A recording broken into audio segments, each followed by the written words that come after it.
গীত গাব ওলাইছোঁ। গীতটিৰ নাম হ'ল লুইতৰ চাপৰি আৰু গীতটিত যদি কিবা ভুল ভ্ৰান্তি হয় মোক ক্ষমা কৰি দিয়া যায়। লুইতৰ চাপৰিত কৰে নাৱৰীয়া বালিত ভাতে ৰান্ধি খায় হাউদৰ ডিঙৰা বগা পালে তৰা উজনি দেশলৈ যায় হে নাৱৰীয়া মেলি দে ডিঙৰা তৰি দে শুকুলা পাত পশ্চিমৰ পালতে লাগিব পশ্চিমৰ পচুৱা তুলবুল কৰিব না থৰ চেৱে নামে লগাই দিবি হালিবি জালিবি গাঁও। নমস্কাৰ। কবি পাৰ্বতী প্ৰসাদ বৰুৱা।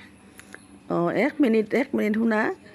তোমাৰ মানে গানটোৰ শব্দ আৰু সুৰ দুটাতে অলপ ভুল আছে। ইউটিউবত গানটো ভালকৈ শুনি ল'বা হা। গানটো কি গাইছিলা তুমি? লুইতৰ চাপৰিত কৰে নাৱৰীয়া। সুৰটো এনেকুৱা আহে দেই। ইউটিউবত ধুনীয়াকৈ গানটো শুনিবা, শব্দবিলাক আৰু ভালকৈ শুনিবা, খুব ধুনীয়া হ'ব দেই।